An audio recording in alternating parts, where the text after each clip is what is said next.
Frank Warren has recently told a newspaper that he expects Anthony Yarde to face the winner of Sergey Kovalev and Alvarez later on in the year.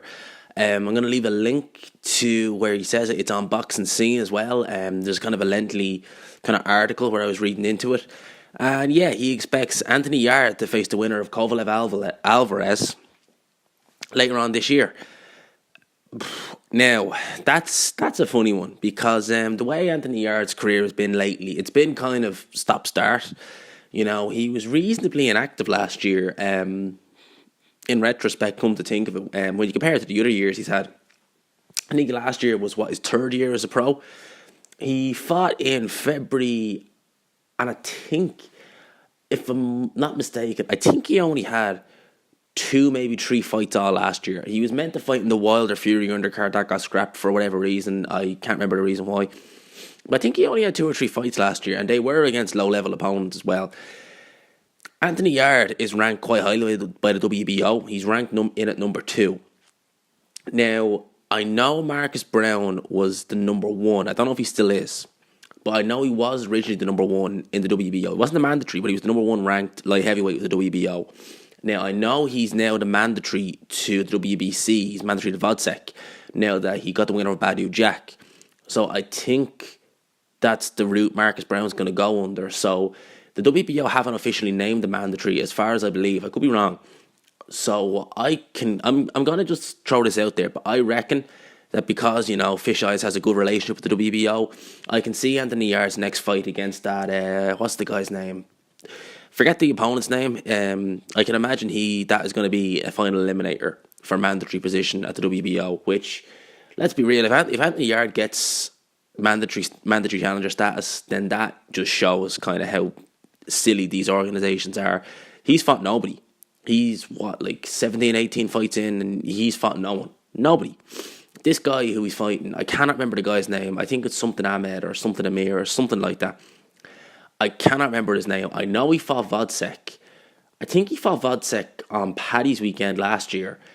And I know he won a couple of rounds in that fight. I know a few people weren't impressed with Vodcek in that fight. So he's obviously durable, but he's not really a puncher. Anthony Yarde's never fought a puncher, which I kind of wonder. You know, I wonder about Anthony Yarde. I do. Anthony Yarde is a very, very talented fighter. He's fun to watch. He's got good skill, but you know, I wonder about him. You know, Anthony Yarde he tries to be slick. He tries to do a little shoulder roll, a bit of pivoting. I don't think he's as slick as he maybe thinks he is, which is kind of maybe a reason why they don't want to put him in with punchers until his defense is more refined. You know, he doesn't need to be taking big shots, you know, on the chin. He might have a good chin, I'm just saying, but he doesn't need to take big shots on the chin until his defense is fully refined, which I can kind of understand. The biggest issue I have with Anthony Yarde is kind of the way Frank Warren kind of promotes Anthony Yarde. He does, I think, want to step Anthony Yarde up, but Tunde Ajayi, his trainer and manager, just doesn't seem to want to. Now, I said in a previous video, I think I said in the Marcellus Wilder video I done, that I have no issue whatsoever. I actually recommend it, that if you're going into pro boxing and you've had a very, very limited amateur career, you need to be like having your amateur career in the pros, essentially, in the sense that you need to be fighting these low-level journeymen consistently because you need to stay sharp and you need to get the rounds in, but you need to be fighting them consistently, which is what Anthony Yarde's been doing. But the issue I have is that Tunde Ajayi is making it out that these guys are above British level. He's fighting some fat super middleweights who were, you know, fringe world level, if even at super middleweight. Anthony Yarde is a massive light heavyweight, and he's fighting these guys and beating them. And these guys aren't even that good. And, you know, Joshua Boatsi, that Tony Avalon was the guy's name, I think it was. It took Anthony Yarde 7 rounds to get rid of him. It took Joshua Boatsi a round. You know, that says it all. So, you know, Anthony Yarde, I wouldn't mind it so much if they just came out and said we need to take Anthony Yarde slow because, you know, he has good technique, he's got good skill, but he's just raw. He's only had 10 amateur fights. I wouldn't mind it, but it's the fact that they're trying to make it out as though these guys he's fighting are good. You know, they just aren't. Like, it's a fact. They just aren't. And this is not a big step up, but this is a step up fight anyway for Anthony Yarde. It's a durable opponent. You could take him the round. We'll get to kind of see how his stamina is because, yeah, he's been, 6-7 rounds with some other fighters, but realistically, they've not really come to fight. They've not really been there to, really take Anthony Yarde into deep waters. They've not made him work for 3 minutes of every round. We don't know how that might work. If this guy, he's taking rounds off Vodsek's a good fighter, so he's obviously got a bit of skill there. He's obviously not just going to come and fold over. So this will be an interesting fight for Anthony Yarde, but with regards to the winner of Kovalev Alvarez, and I think Elidio Alvarez will win that rematch, by the way. So I'm just going to assume it's Elidio Alvarez. Anthony Yarde ain't going to win that match. No way. No way is he beating Elidio Alvarez. Elidio Alvarez is technically very good, has a very good jab, good long-range boxer. He can punch. I know his record is only, a 50% KO ratio. He's had hand trouble, as he said, from the amateurs. But as you see when he landed on Sergey Kovalev and when he landed on Lucian Bute, he can be very explosive. And, I think Elidio Alvarez and Anthony Yarde are worlds apart right now. Even next year, the year after, maybe he'd be ready. But right now in 2019, if he gets made mandatory, boy, I don't see that ending well for Anthony Yarde. Kovalev, it depends how much Kovalev has left, really. I don't see him beating Elidio Alvarez this time. I'm going to talk about that more in some upcoming videos on that. I'm not going to get into it here, but I don't see Kovalev beating Elidio Alvarez. But if he did, and he fought Anthony Yarde, yeah, I think Yarde has to be on his guard more with Kovalev, because whereas Alvarez is a lot more explosive and he can find them shots, Kovalev is a very heavy-handed fighter. He will, box on the outside because he likes boxing on the outside. And, Anthony Yarde will have a lot of hard shots come back at him. You want to make sure his defense is uptight, because Kovalev, when he's in his groove and when he's flowing and when he doesn't feel like a threat, he can be dangerous.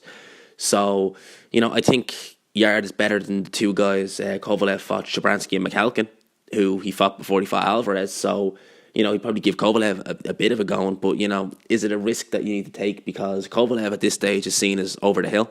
So if Yarde fought a Kovalev for a world title and lost, that might not look the best. Whereas fighting an Alvarez, who's fresh, who's seen as, the dark horse in the division, if he fought Alvarez and lost to Alvarez, it wouldn't necessarily be the be-all and end-all. I wouldn't see him beating both them guys this year anyway at this stage. Kovalev, you could kind of say, well, it depends how damaged he is. But Alvarez, no. I think Alvarez be too sharp, too long range, too good at long range, and too explosive. I think he would be able to hurt Anthony Yarde if he landed. So yeah, those are my thoughts on this. We'll see what Tunde Ajayi says. It'd be very, very interesting to see what's said after the Kovalev fight this weekend by Team Yarde and see what they say about it, because they were saying that I think they even went to the Alvarez Kovalev fight last August. So, it'll be interesting to see what they say, and be interesting to see what they say after the fight when they have their fight. It's the end of the month, I think, when they're having their fight, Yarde and the guy he's fighting. It'd be interesting to see how that goes, because if Anthony Yarde struggles in it, if he really does struggle in this fight and he comes out with the win, I don't think he'll challenge for a world title this year if he struggles. If he walks through the guy in a couple of rounds and does a better job than Vodcek, then yeah, I could probably see them just maybe taking the risk and saying, yeah, we'll have a world title fight this year. But I don't know. Anthony Yarde is a curious case, because he's got talent, but the way he's just being managed, I just don't like it. I mean, if the guy needs to be taken slow, just come out and say it, rather than making it out that he's fighting world beaters, which he's absolutely not. As I said, I've no issue with guys who've had short amateur careers having like the pro career and like their amateur career in the pros essentially. Canelo Alvarez did it. I know Canelo Alvarez was a lot younger than Anthony Yarde, but still he did it. Lots of fighters do it. No issue with it. But none of them ever came out and said that the guys they were fighting, knockovers, were anything decent, were world level or were world class or were above British level, above Jose Burton, above Joshua Buatsi, above Frank Buglioni. I think it's silly. So yeah, those are my thoughts on this. So feel free to leave your thoughts down below, and let me know what you think will happen.